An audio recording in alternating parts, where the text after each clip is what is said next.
Hey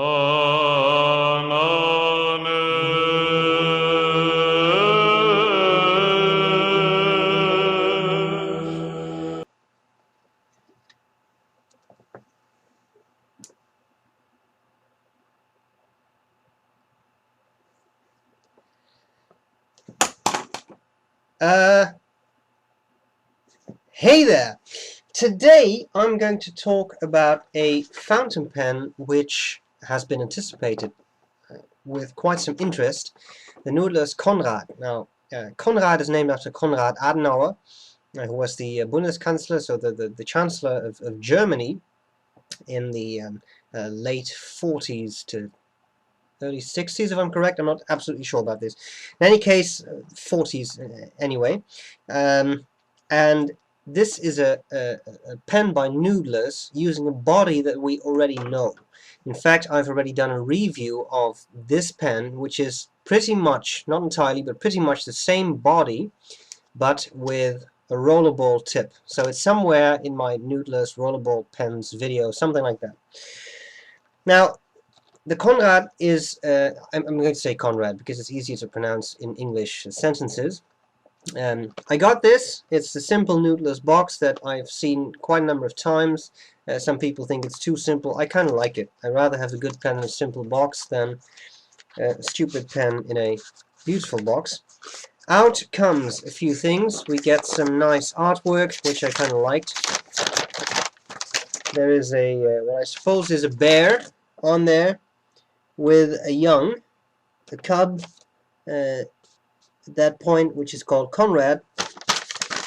If this is a high-level joke, I fear I missed the punchline, but I do like the artwork in any case. It comes with an extensive description on how to use the pen, the materials used, etc. Some basic instructions on how to maintain it, and that's pretty much it. Okay, so I'm not going to compare these two pens because they're pretty much the same, but I do want to have a shootout, a fountain pen shootout in the future, in which I compare the Konrad and the Noodler's Ahab.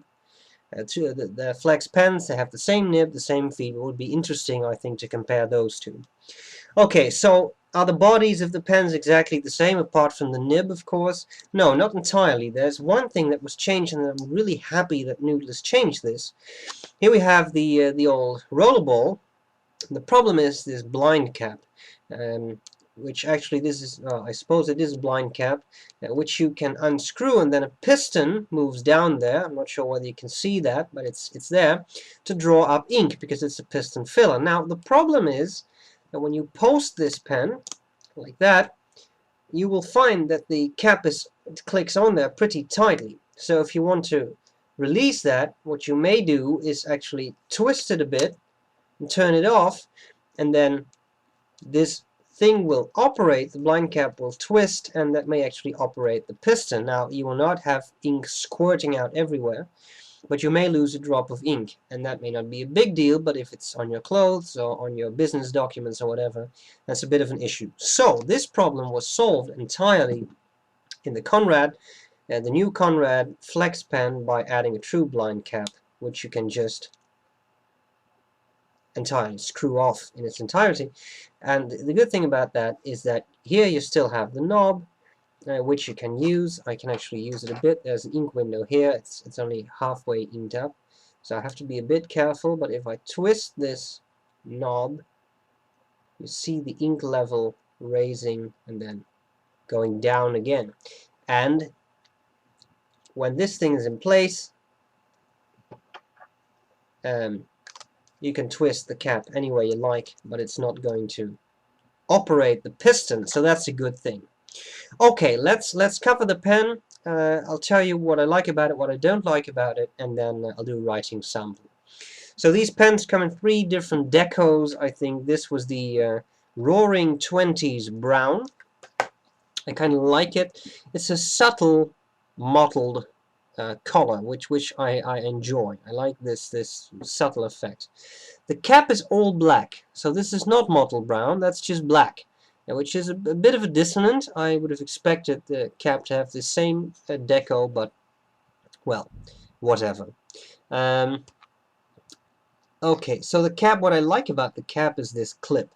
It's a really flexible clip, and yet it will really keep your pen in place in a shirt pocket or a pen pouch. Very nice design. You can, as with all Noodler's pens, disassemble this stuff completely, so you can take off this cap, and then you can take off the clip for cleaning. You can, clean the cap from the inside. Of course, you can do that from the other side as well, but you can flush it through, which is useful by doing this. Okay. So I've already covered the barrel. It's a piston filler, so a piston moves up and down in the pen body. You can operate it, as I've just shown you, by twisting off the blind cap and then twisting that knob. You can remove this entire piston unit by screwing this counterclockwise, and you can take it out. I'm not going to show you that now, but I think that with the fountain pen shootout video with the Ahab, I will do so. Okay, then we have the actual pen. We have the nib and the feed. We've already seen those because these are identical to those used on the Ahab. We have a nice ink window, which is always useful if you want to know how much ink you have left.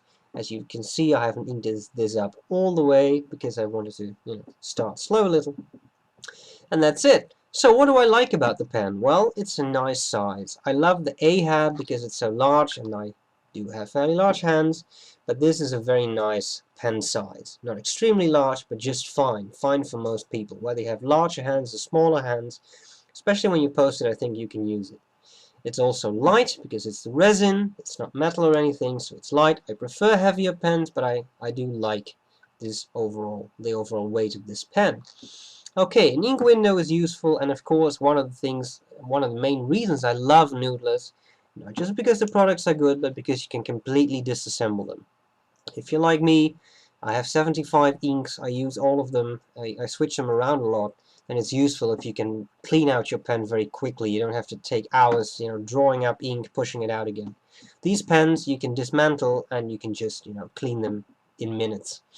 Okay, what do I not like about it? Well, there are two main things I do not like. First of all, when I got this pen, I removed the nib and the feed to clean them out, because sometimes there's a little bit of machine oil residue remaining on the feed. Mine was pretty clean, but I decided to, give it a bit of a scrub anyway. And what I didn't really like was that when I put this, I put the feed and the nib back in, I screwed the cap on, and then I heard a sound like squeak, which were actually the two tines being bent over like that. They were really curled up.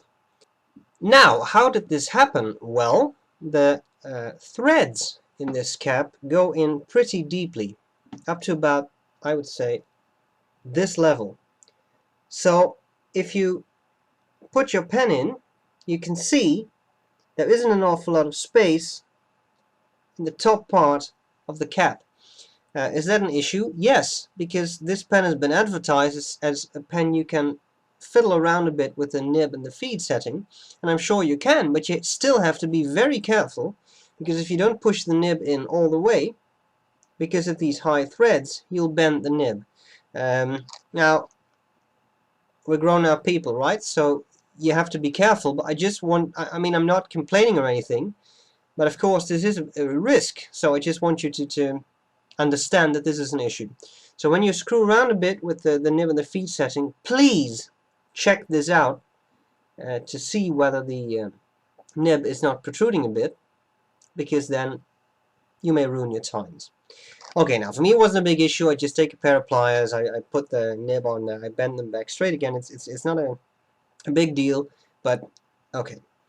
So the other thing I don't really like about this is that the feed is quite thick, and that means that if I use it on paper, I've had this a couple of times, that the nib tines do not really hit the paper, but the feed does. So you draw a fat wide line of ink, which is actually produced by the feed. There can be a drop of ink on there, and then you will not be touching the paper with your tines, the actual nib. So you will not do any writing, you will just scrape the feed across the paper and get wide lines. And you'll see that in the writing sample, which I do later on. Okay, so are these big issues? Well, I suppose that the latter issue is not really a point. I'll just have to adjust my nib angling a bit. That's fine. But the issue with the tines bothers me a bit. It's now I mean now I found out the hard way. my nib seems pretty much undamaged. It's not a big thing, but something you have to be careful about. Okay, having said that, come on, Noodler makes pretty inexpensive pens.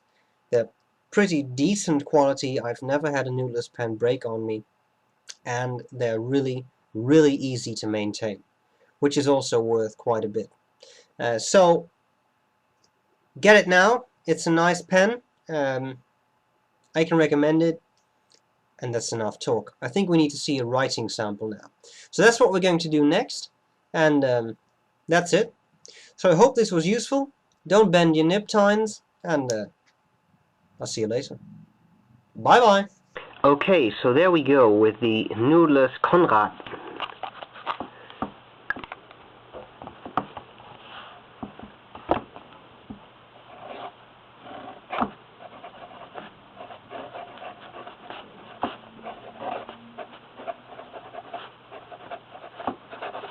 Writing is smooth, and then of course it railroaded just as I said that, but really writing is smooth. The ink is X-Feather, also by Noodler's. This is pretty much the only ink I use in flex pens. It's just a black, nothing fancy, but I found it to work very well. There is indeed very little feathering. It's a smooth ink, it's a nice and wet ink. It's very black, so even when you flex out to the max, you will not get any gray lines. You will end up with these nice black lines. Okay, so things that I have noticed in comparison to the Ahab is that this nib seems to be a bit softer. It seems to open up under a little less pressure than the nib on my Ahab. I can't show you right now because currently this is my Ahab. It's being cleaned out, but I will do in the future I'll do a shootout. Okay, but we're getting ahead of ourselves. Let's first do some writing. As you can see, right now I'm not flexing, so this is the line you would get without adding any pressure or applying any pressure.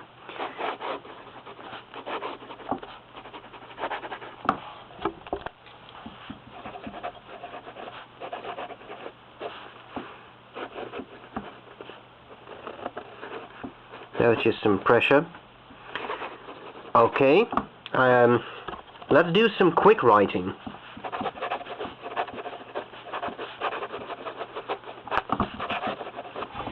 As you can see, the feed keeps up well, but if you would try to do this while flexing fully,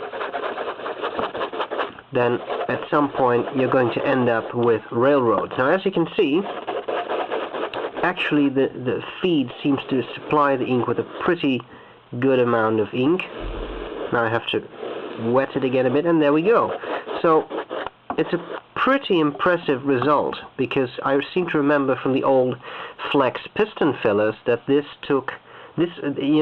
ran out of ink way fast, and then you would end up with railroad tracks, which currently I'm not getting at all. So it's a very good thing. Okay, now let's check out what this pen is all about, the amount of flex. So I start with no pressure. This is about the thinnest hairline I can get. Now I add more pressure as we go. Have to take this a little slow. I don't want the feed to dry out. It goes on, and there we have the railroad, but that's my fault, not the pen's fault. I was going too fast.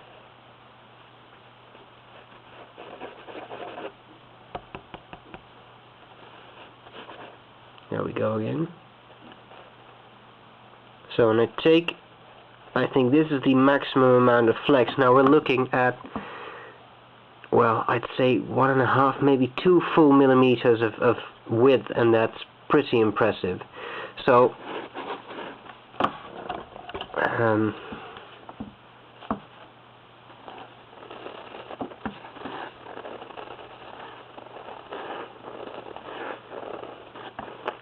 this weird line was not a leak or anything. That was the feed scraping across the paper, which can happen. You saw it there. That's fine. Okay, so here, I mean, come on, we see this huge amount of flex that Noodler has given us before. It's just continued in this pen. Now, of course, it is just the Ahab nib, so nothing was changed there. But in this setting too, it works really well. And I'm very pleased with the performance. Here we see me scraping across the paper with the feed, which means I need an ink cloth. Dry it off a bit. That looks pretty good to me. Now it's dried out. But you see, it's very fast to start up again. I've spent a lot of time with those flex piston fillers that I really had to scratch and scrape and try to get them to work again. But not so with this pen, so that's a good thing. Okay, now, coloring. A very nice, even, dark patch of ink. Great, nice and wet. Looks good to me. So, I hope this was useful. You see this feed scraping again. I guess I'll have to adjust the setting a bit. I hope this was useful, and I'll see you later. Bye bye.